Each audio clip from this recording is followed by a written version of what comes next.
Assalamualaikum warahmatullahi wabarakatuh. Bagaimana kabarnya teman-temanku sekalian? Semoga kita selalu dilindungi dan dijauhkan dari segala macam penyakit ya. Yang terhormat Bu Yolanda MPD selaku dosen pengampu mata kuliah penyuntingan dan yang terhormat teman-temanku sekalian. Pada kesempatan kali ini kami dari kelompok 13 yang beranggotakan Ainur Alfiani dan Nadia Dwi Rahmawandi akan mempresentasikan atau membawakan materi tentang contoh penyuntingan pada paragraf. Pengertian paragraf. Paragraf adalah kesatuan pokok pikiran yang terdiri atas beberapa kalimat. Sebuah paragraf terdiri atas satu pokok pikiran atau satu gagasan utama. Menurut Hoyer 2011, paragraf adalah satuan bahasa yang terdiri atas dua buah kalimat atau lebih, yang saling berkaitan, memiliki satu kesatuan yang utuh dan padu. Menurut Kamus Besar Bahasa Indonesia, paragraf adalah bagian bab dalam satu karangan. Biasanya mengandung satu ide pokok, penulisannya dimulai dengan garis baru. Tujuan membentuk paragraf. Penulisan paragraf sering ditandai dengan penulisan kalimat yang menjorok ke dalam. Selain itu, penulis dapat menentukan spasi untuk membedakan jarak antara paragraf. Tujuan membentuk paragraf yaitu ada 3. Yang pertama, membedakan penulisan dalam merinci ide pokok. Yang kedua, membedakan pembaca dalam memahami pokok pikiran suatu karya tulis.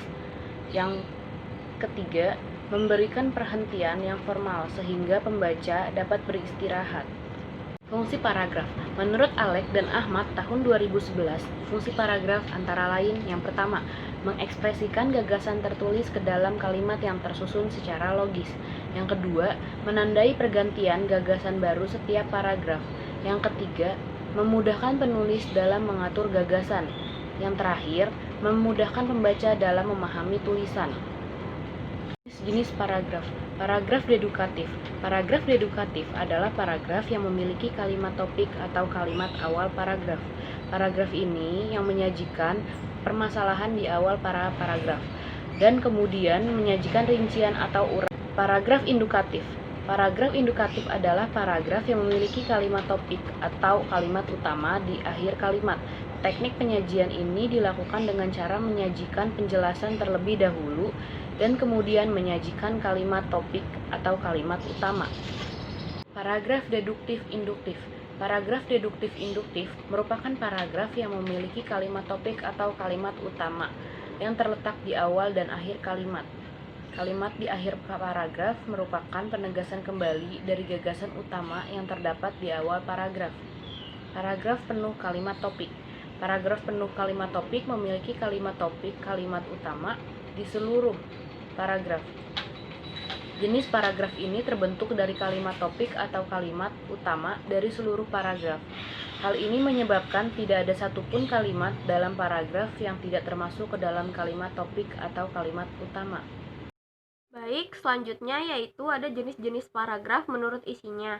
Yang pertama ada paragraf persuasif, yang kedua argumentatif, yang ketiga naratif, yang keempat deskriptif, dan yang terakhir ekspositori. Selanjutnya di sini ada jenis-jenis paragraf menurut fungsinya. Yang pertama ada paragraf pembuka. Paragraf pembuka bertujuan untuk mengawali atau membuka sebuah karya tulis. Yang kedua ada paragraf penghubung. Paragraf penghubung dapat disebut dengan paragraf isi. Paragraf ini bertujuan untuk mengembangkan topik atau pokok pembicaraan yang telah dirumuskan pada paragraf pembuka. Yang ketiga ada paragraf penutup. Paragraf penutup berisi simpulan dari sebuah karya penulis. Paragraf ini dimaksudkan sebagai penutup atau bagian akhir dari karya penulis. Selanjutnya di sini ada unsur-unsur menyunting karangan. Yang pertama ada ejaan, yang kedua ada tanda baca, yang ketiga ada diksi, dan yang keempat ada kalimat.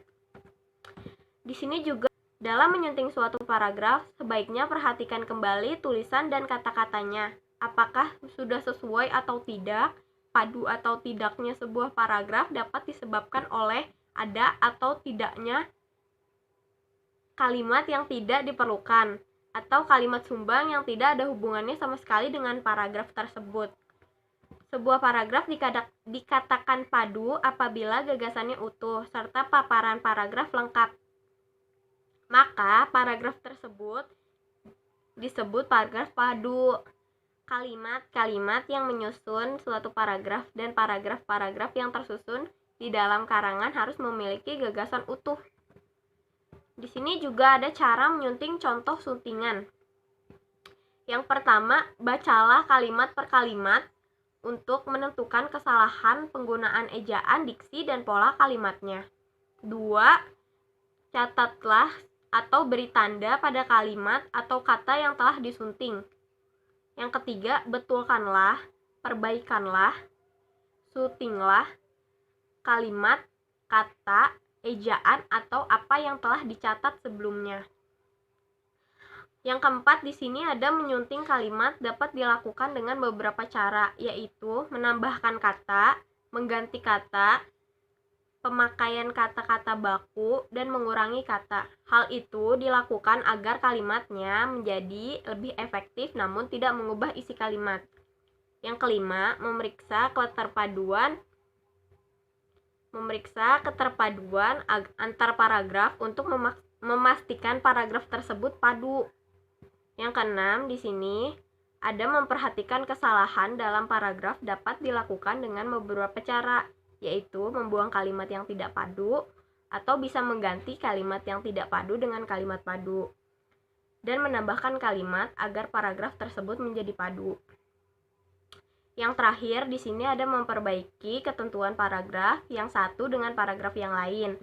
Hal itu dapat diperlakukan dengan cara membaca keseluruhan paragraf, membuang paragraf yang tidak padu, menambahkan paragraf agar menjadi padu, dan memaparkan urutan paragraf agar menjadi padu. Baik, selanjutnya di sini ada contoh penyuntingan paragraf yang belum disunting dan yang sudah disunting. Kita bisa lihat semua di sini kami sudah menandakan atau menggarisbawahi kata-kata yang menurut kami salah dalam penulisan. Dan di sini sudah ada perbaikannya atau sudah ada yang kita sunting. Mungkin cukup pemaparan dari kami. Kurang lebihnya mohon maaf. Jika ada yang ingin ditanyakan, silakan bertanya. Wassalamualaikum warahmatullahi wabarakatuh.